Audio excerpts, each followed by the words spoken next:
Hi, this is Bob Vinton. Welcome to today's video presentation of how Apple used strategic intent to dominate its markets. This is a great story and one that every technology company can learn from. Apple is arguably the most well-known company in the world today, with the highest market value of any corporation at over $600 billion, as well as the highest brand awareness and a cult-like passion amongst its customers. How did this happen? I believe it was due to the fact that they set a very clear strategic intent and followed it through to global market leadership. And I'll take you through that today. So in their history, in 1996, after Steve Jobs left the company, started some other companies, and they brought in some professional managers, they were wallowing at a 4% market share status in the PC business and couldn't seem to get unstuck from that level of performance. Jobs came back in 1996 with a goal to bring the luster back to the Apple brand after the board had tried the other CEOs, but he actually worked in concert with the CEOs that were there in that time frame. Both John Scully and Gil Amelio had come through and not been able to reinvigorate the brand, and that's what motivated Jobs to get back involved.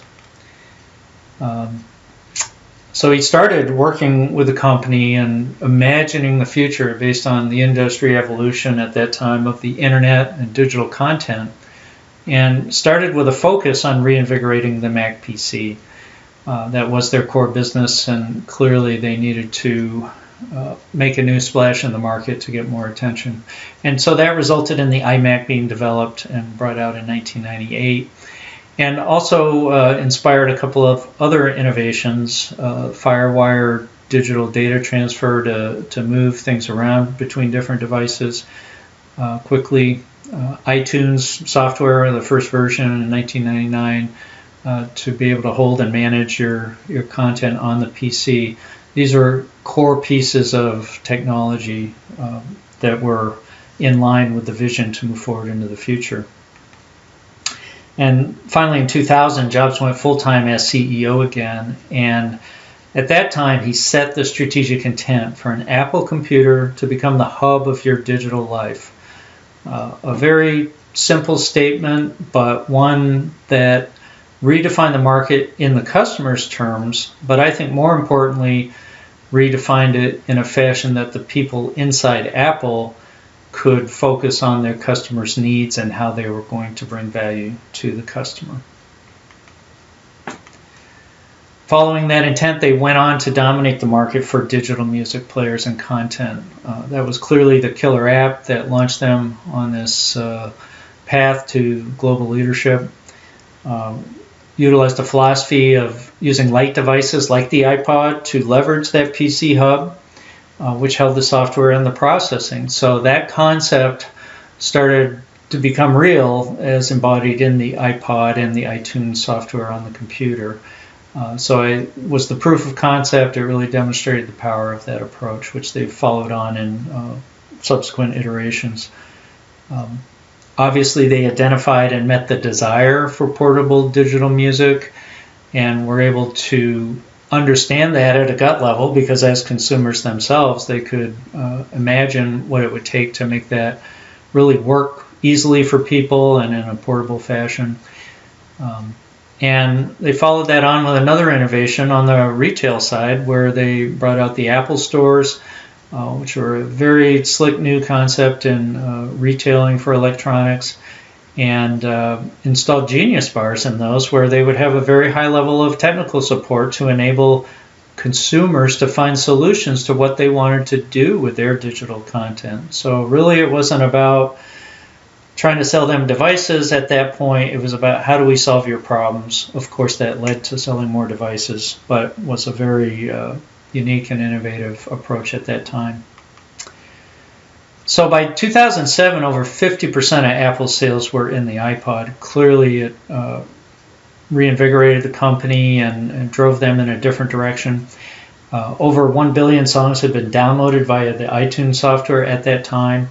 and the iTunes Store was critical to that, of course. And that led to further innovations where they had to work out new digital content licensing arrangements with the record companies. So the stream of innovation was constant and far-ranging, and led to very significant competitive advantages for Apple.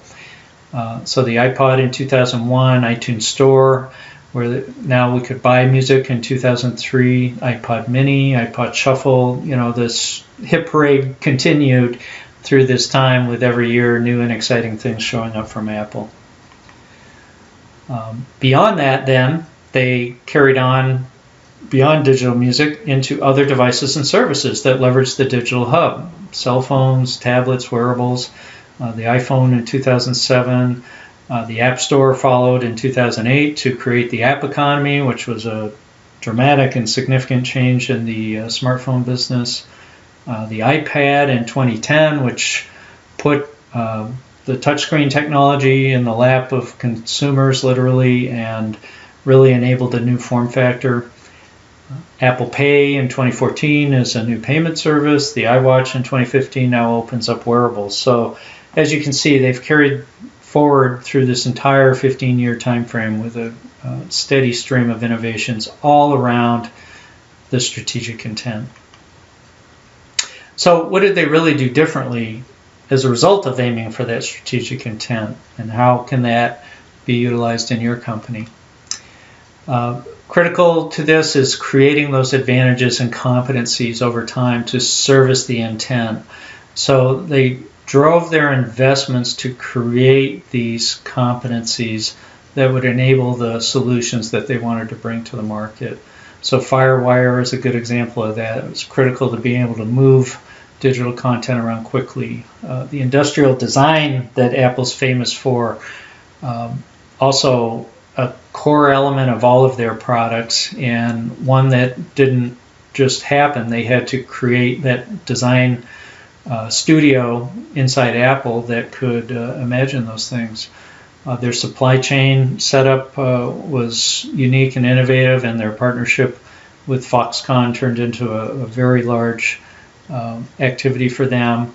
How they work with their suppliers is not unlike how Walmart works with their suppliers in the retail segment, where they have tremendous purchasing power and can really dictate exactly what they want to get. Their software design for ease of use was a very important core competency, and I think one that was very central to the iPhone release for sure. And even went as far as establishing their own microprocessor design capability when they couldn't get what they want from the merchant market, or they decided that they wanted to keep it proprietary enough that they would design their own IP internally. But a huge investment, obviously, to be able to do your own microprocessors. Another characteristic of the company is they would make directional decisions without fully knowing how to implement them. A great example of that is they decided that the touchscreen was essential to the iPhone before they really had a solution to make that. So in order to provide the full screen and not have a keypad full of buttons there, which was the norm at the time, the touchscreen was decided as being the differentiating element, and that led them to go out and find the IP and to create a solution and put significant onus on that for their design community.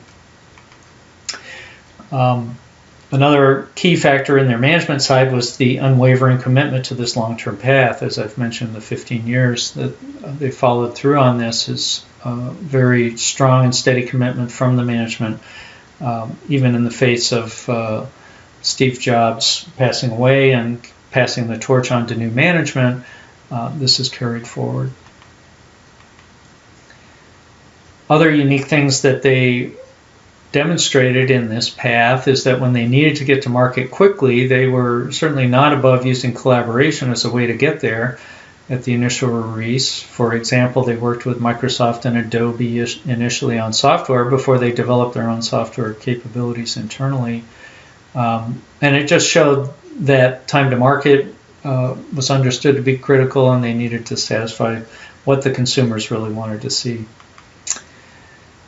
The company invested in core capabilities that were leveraged across all products. This is an important aspect of their organizational design. They used a non-SBU or strategic business unit structure where there was just one P&L and no barriers internally then to share innovations or to have internal managers competing with another.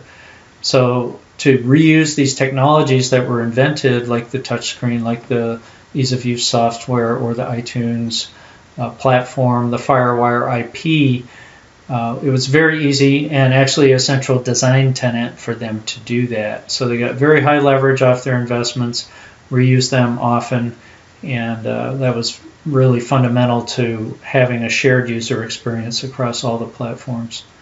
It also allowed business decisions that were fairly unique, like moving $75 million in advertising money at the launch of the iPod from money that had been going into the iMac. And you can imagine in a lot of companies that the people in charge of iMac would have been very upset about that. But Apple management realized that advertising and driving demand for iPod sales would drive iMac sales also, coming back to the strategic intent, which is you need to have that Apple computer at the hub of your digital life. And if you really want to leverage an iPod and the iTunes software, then your best solution is to have an iMac to run that core processing capability. So that was truly important to the success that they achieved, and I think pretty unique in large companies in the US. And the bottom line is they out-innovated staid competitors who had a set recipe for success. So people like Sony, IBM, Microsoft, and Dell, they not only matched them but exceeded their capabilities in devices and software and services.